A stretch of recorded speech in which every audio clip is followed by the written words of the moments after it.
ప్రీతం నాయకులు కృష్ణారెడ్డి గారి సూచనలతో ఈరోజు విలేకరుల సమావేశం పెట్టడం జరిగింది. ఈరోజు ఇక్కడ మాట్లాడిన వారందరూ కూడా ముందు చెప్పడం జరిగింది.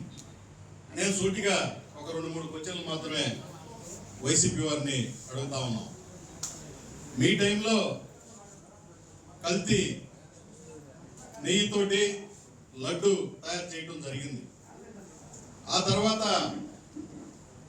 మొత్తం కూడా ఆ ప్రభుత్వ కాలంలో అదే నెయ్యితోటి కంటిన్యూ చేస్తూ అప్పుడు ఎన్నో విమర్శలు వచ్చినాయి. భక్తులు కూడా లడ్డు బాగలేదు, వాసన నెయ్యి వాసన రావటం లేదు, ఇది పొడి పొడిగా ఊడిపోతుంది అని చెప్పి పత్రికా ముఖంగా సోషల్ మీడియాలో ఆ రోజు అందరూ కూడా కోకొల్లలు అందరూ కూడా బయటికి తెలియజేయడం జరిగింది. ఆనాడు నువ్వు ఒక ముఖ్యమంత్రిగా ఉన్నావు. ముఖ్యమంత్రిగా ఉన్నప్పుడు ప్రజల నుంచి ఒక వ్యతిరేక భక్తుల నుంచి వచ్చినప్పుడు నువ్వు దాని మీద దర్యాప్తు చేయాల్సిన ధర్మం ఉంది.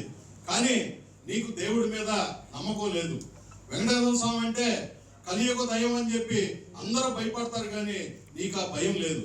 ఎందుకంటే నువ్వు చేసే ప్రతి కార్యక్రమంలో కూడా రాష్ట్రంలో ఆనాడు జరిగిన ప్రతిదీ కల్తీ, మద్యంలో కల్తీ, బియ్యంలో కల్తీ, నెయ్యిలో కల్తీ, అన్ని కల్తీ పార్టీగా నువ్వు ఏర్పాటు చేసి ఈరోజు బస్టు పట్టించి ఈ ఆంధ్రప్రదేశ్లో ఈ రాష్ట్రంలో ఒక ప్రతిపక్షం ఒక కల్తీ పార్టీ ఉందంటే రాజకీయాల్లో అందరూ కూడా సిగ్గుపడాల్సిన సందర్భం వచ్చింది.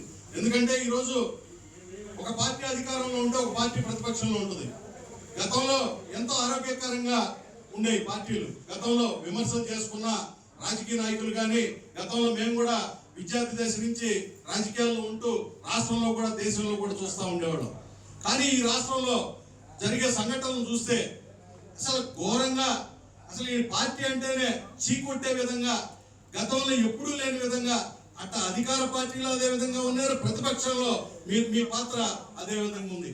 ఈనాడు మీకు సిగ్గు చెరవ ఉంటే, ఎందుకంటే మనకి గతంలో ఏదన్నా ఫేక్ వ్యవహారాలు చేస్తే వాళ్ళని ఒక సంఘ విద్రోహులుగా సంఘానికి దూరంగా ఉంచేవాళ్ళం. ఎందుకంటే ఆ దొంగతనాలు చేసిన, ఫేక్లు చేసిన, చీటింగులు చేసిన, కన్నింగులు చేసిన, ఈరోజు అన్ని వ్యవహారాలు మీ దగ్గర ఉన్నాయి.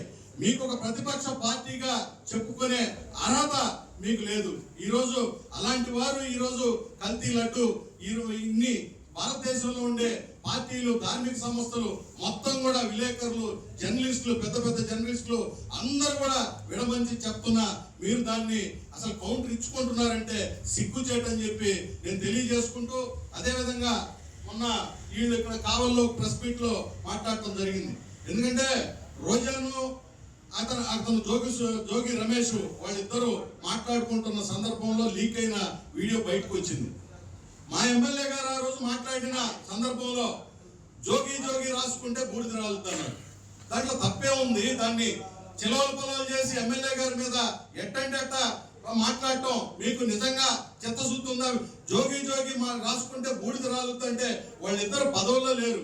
వారు చెప్పేది సత్యం. వాళ్ళు ఆ రోజు ఇంత జరిగింది, ఇది పూర్తి అన్యాయం, మనకి రాబోయే కాలంలో దేవుడు ఏ విధంగా చేస్తాడు అన్న సందర్భాన్ని వాళ్ళు బయట పెట్టారు. వాళ్ళు బయట పెట్టినప్పుడు ఇంకా మీరు సిగ్గుతో తల ఉంచుకొని వాళ్ళు చెప్పింది కరెక్టేనని చెప్పి మాట్లాడాల్సింది పోయి ఎమ్మెల్యే గారి మీద మాట్లాడటం విడ్డూరంగా ఉంది. అదేవిధంగా ఇలాంటి సంఘటనలు మానుకోండి.